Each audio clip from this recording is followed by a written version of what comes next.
नमस्कार दोस्तों, आप सभी का स्वागत है हमारे यूट्यूब चैनल सीजीजी के यादवती। यह वीडियो बहुत ही इंपॉर्टेंट होने वाला है। सीटेट, सीजीटेट, छात्रावास अधीक्षक सभी के लिए इंपॉर्टेंट होने वाला है। इसमें हम बाल मनोविज्ञान का महत्वपूर्ण टॉपिक लेकर आए हैं, बुद्धि और अवधारणा। ठीक है, चलिए तो पहला प्रश्न क्या है देखेंगे। बच्चों के निष्पादन को प्रभावित करने वाला शाला से संबंधित सबसे प्रमुख कारक कौन से? सबसे प्रमुख कारक बताना है आपको। क्या दिया है? पाठ्यक्रम का विकास, शिक्षकों की वेतन में वृद्धि, सतत मूल्यांकन, दृश्य श्रव्य सामग्री। इस प्रश्न का सही आंसर जिसको भी पता है कमेंट करके बताइएगा। साथ ही जो लोग चैनल में नए जुड़ रहे हैं चैनल को सब्सक्राइब कर लीजिएगा। आपको इसी प्रकार का वीडियो हमारे इस चैनल के माध्यम से निरंतर मिलता ही रहेगा। ठीक है, इस प्रश्न के अगर सही आंसर की बात करें दोस्तों तो ऑप्शन सी सही हो जाएगा, सतत मूल्यांकन। तो बच्चों के निष्पादन को प्रभावित करने वाला शाला से संबंधित सबसे प्रमुख कारक की अगर बात करें तो वो सतत मूल्यांकन हो जाएगा, याद रखिएगा। अगला प्रश्न देख लीजिए दोस्तों। अधिगम संबंधित कठिनाइयों और कमियों के स्वरूप का निर्धारण होता है। तो अधिगम जो सीखने से संबंधित कठिनाइयां और कमियों के स्वरूप का निर्धारण कौन होता है? मानकृतिक परीक्षण से, बुद्धि परीक्षण से, निदानात्मक परीक्षण से और वस्तुनिष्ठ परीक्षण से। तो कठिनाइयों और कमियों के स्वरूप का निर्धारण होता है। क्या होगा सही आंसर इसके लिए बताइएगा। इस प्रश्न का सही आंसर की अगर बात करें तो ऑप्शन सी हो जाएगा, निदानात्मक परीक्षण से। ठीक है, निदानात्मक परीक्षण क्या होता है? तो बच्चों की जो समस्याओं का पहचान करना। ठीक है, ये होता है निदानात्मक परीक्षण, याद रखना है। यह समस्या को हल करने के लिए पूरे शरीर के कुछ हिस्सों का उपयोग करने की क्षमता को दर्शाती है। ये भी इंपॉर्टेंट पॉइंट है, एग्जाम में पूछा हुआ प्रश्न है, देख लीजिएगा। अगला प्रश्न क्या है वो देखेंगे। बच्चों में सामाजिक भावनात्मक संबंध बनाने की कठिनाई की समस्या को एक शिक्षक कैसे पहचाने? तो बच्चों में जो सामाजिक भावनात्मक संबंध बनाने की कठिनाई होती है, बनाने में जो तकलीफ होती है, उस समस्या को शिक्षक कैसे पहचानेगा? भिन्न भिन्न परिस्थितियों में उसके व्यवहार का अवलोकन कर, अनुमान लगाकर, माप कर, पालकों से पूछकर। किस तरीके से पहचानेगा ये बताना है आपको। क्या होगा सही आंसर इसके लिए बताइएगा। इस प्रश्न का सही आंसर हो जाएगा दोस्तों ऑप्शन ए सही हो जाएगा, भिन्न भिन्न परिस्थितियों में उसके व्यवहार का अवलोकन। तो अलग अलग परिस्थिति में, ठीक है, क्या करेगा, उसका व्यवहार कैसा रहता है, ये चीज क्या करेगा, वो अवलोकन करेगा, देखेगा कि किस परिस्थिति में किस टाइप का उसका व्यवहार है। तो ये सब चीज वो अवलोकन करके पहचानेगा। ठीक है ना। चलिए अगला प्रश्न देख लेते हैं। निम्न में से बहुबुद्धि का प्रकार नहीं है। बहुबुद्धि का प्रकार कौन सा नहीं है? भाषाई बुद्धि, स्थानिक बुद्धि, अंतर्वैयक्तिक बुद्धि, विश्लेषण बुद्धि। तो बहुबुद्धि का प्रकार नहीं है। बहुबुद्धि का प्रकार कौन सा नहीं है ये बताना है आपको। भाषाई बुद्धि दिया है, स्थानिक बुद्धि, अंतर्वैयक्तित्व बुद्धि, विश्लेषण बुद्धि। क्या होगा सही आंसर बताइएगा दोस्तों। वेरी वेरी आईएमपी प्रश्न है, सीजी टेट 2017 में पूछा हुआ प्रश्न है, ये इंपॉर्टेंट है। ठीक है, सभी प्रश्न इंपॉर्टेंट है, इसी प्रकार के प्रश्न आपको देखने को मिलेगा एग्जाम में। इस प्रश्न की अगर सही आंसर की बात करें तो ऑप्शन डी सही हो जाएगा दोस्तों, विश्लेषण बुद्धि। ठीक है, तो बहुबुद्धि का प्रकार नहीं है, तो विश्लेषण बुद्धि जो है बहुबुद्धि का प्रकार नहीं है। ठीक है, बाकी भाषाई बुद्धि, स्थानिक बुद्धि, अंतर्वैयक्तित्व बुद्धि आदि।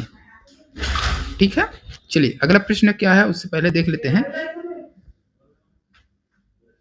गार्डनर ने बुद्धि संबंधी 8 योग्यताएं बताई है। ये बुद्धि संबंधी योग्यताएं कौन कौन सा देख लेते हैं। तो तार्किक गणितीय बुद्धि हो जाएगा, स्थानिक बुद्धि, शारीरिक गतिक बुद्धि, सांगीतिक बुद्धि, व्यक्तिगत आत्मन बुद्धि, व्यक्तिगत अम्य बुद्धि, प्रकृति बुद्धि, और 8वां नंबर का देख ले तो अस्तित्ववादी बुद्धि। तो ये 8 बुद्धि को याद रखिएगा। ठीक है, इसमें 3 दिया है। ठीक है, वो किसी को भी देकर पूछ सकता है प्रश्न जो है। ठीक है, एग्जाम में सीधा सीधा प्रश्न ये भी पूछा जा सकता है कि गार्डनर ने बुद्धि संबंधी कितने योग्यताएं बताई है। तो आपको याद रखना है 8 योग्यताएं। ठीक है, ये सीधा सीधा एक प्रश्न और बन सकता है ये।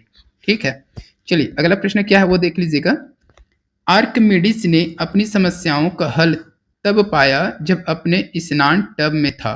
यह सृजनात्मकता की प्रक्रिया किस सोपान के अंतर्गत आता है? तो आर्किमिडीज ने अपनी समस्या का हल कब पाया? जब वो अपने स्नान टब पर था। ठीक है, तो सृजनात्मकता प्रक्रिया सोपान के अंतर्गत आता है। कौन सा आएगा? तैयारी, उद्भवन, प्रदीपन और सत्यापन। क्या होगा इसका सही आंसर बता दीजिएगा जिसको भी पता है। ठीक है, तैयारी दिया है, उद्भवन दिया है, प्रदीपन और सत्यापन। तो इस प्रश्न के सही आंसर की अगर बात करें तो ऑप्शन बी हो जाएगा उद्भवन। ठीक है, उद्भवन तो किसी नए चीज का खोज कर लेना है। ठीक है, तो उद्भवन मतलब क्या होता है, किसी भी नए चीज का खोज कर लेना। ठीक है, यही है उद्भवन। इसका उपयोग सामान्यतः बौद्धिक क्षमता का आकलन करने के लिए किया जाता है। ये भी सीधा सीधा प्रश्न बन सकता है कि उद्भवन का प्रयोग किया जाता है तो बौद्धिक क्षमता का आकलन करने के लिए, तो एक प्रश्न ये भी बन सकता है, देख लीजिएगा अच्छे से। चलिए अगला प्रश्न क्या है देखेंगे। सोच की प्रक्रिया जिसमें विचारों की उत्पत्ति या नए एवं मौलिक और लाभप्रद विचार समाहित हो कहा जाता है। तो सोच की जो प्रक्रिया होती है जिसमें क्या क्या होता है, विचारों की उत्पत्ति या नए एवं मौलिक और लाभप्रद विचार समाहित होता है, क्या कहा जाता है इसको, तो रचनात्मकता, नवाचार, बुद्धिमत्ता, सिनेप्टिक्स। क्या होगा इस प्रश्न के लिए सही आंसर बता दीजिएगा। तो इसका सही आंसर हो जाएगा ऑप्शन ए हो जाएगा रचनात्मक। ठीक है, देख लीजिए क्या क्या बोला गया है। सोच की प्रक्रिया, सोच की वह प्रक्रिया जिसमें विचार की क्या होती है, उत्पत्ति या नए या मौलिक या लाभप्रद विचार क्या होते हैं, समाहित या शामिल होते हैं, क्या कहा जाता है, रचनात्मकता। ठीक है, याद रखना, ये सीजी टेट 2017 का ये भी प्रश्न है। चलिए अगला प्रश्न देख लेते हैं। एक बालक की मानसिक आयु 15 वर्ष है और शारीरिक आयु 12 वर्ष है, तो उसकी बुद्धि लब्धि होगी। ये एकदम इंपॉर्टेंट प्रश्न और सबसे सरल प्रश्न है, देख लीजिए, कई बार बताया हूं मैं। बुद्धि लब्धि का सूत्र क्या है, IQ, उसके बाद क्या हो जाएगा, मानसिक आयु हो जाएगा, बटे में क्या हो जाएगा, शारीरिक आयु या वास्तविक आयु दे सकते हैं, ये शारीरिक की जगह वास्तविक आयु दे सकता है। उसके बाद इंटू करके 100 करना है, फिर निकल जाएगा। निकाल के देखिए और कमेंट करके बताइएगा। ठीक है, यही सूत्र है, इसी में निकलेगा। ठीक है, चलिए अगला प्रश्न देखो, इसका कमेंट करके आप आंसर बताइएगा क्या होगा। ठीक है, अगला प्रश्न क्या बोल रहा है, किस प्रकार का मूल्यांकन विशेष आवश्यकता वाले बच्चों की पहचान करता है। तो वो मूल्यांकन कौन सा है जो विशेष प्रकार के बच्चों का पहचान करता है, प्लेसमेंट, निरंतर, योग्यात्मक, डायग्नोस्टिक। क्या होगा इस प्रश्न के लिए सही आंसर बताना है आपको। प्लेसमेंट, निरंतर, योगात्मक और डायग्नोस्टिक। तुम विशेष आवश्यकता वाले बच्चों की मूल्यांकन किस प्रकार किया जाता है, ये पूछा गया है। तो इस प्रश्न के सही आंसर की अगर बात करें तो ऑप्शन डी सही हो जाएगा, डायग्नोस्टिक। ठीक है, याद रखना है, तो डायग्नोस्टिक मूल्यांकन विशेष आवश्यकताओं वाले बच्चों का पहचान करता है। अगला प्रश्न क्या है देख लेते हैं।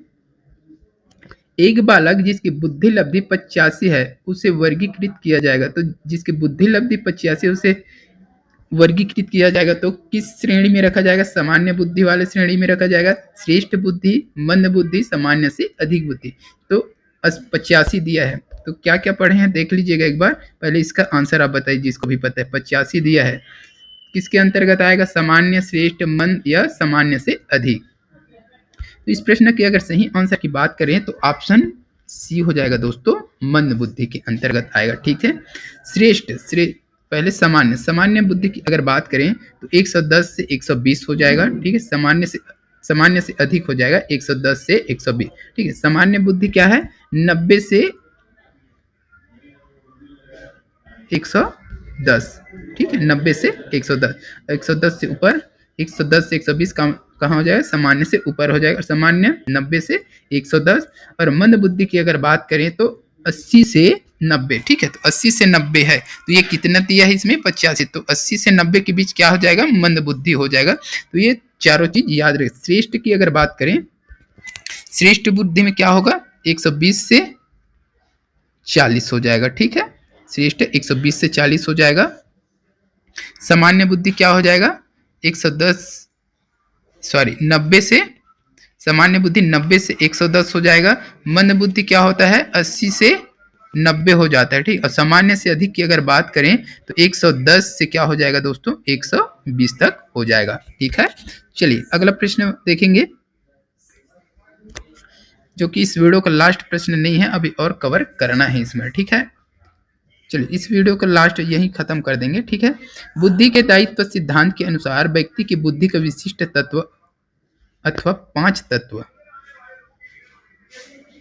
कौन कौन सा है ये पूछा गया है। जमानत होता है, अर्जित किया जा सकता है,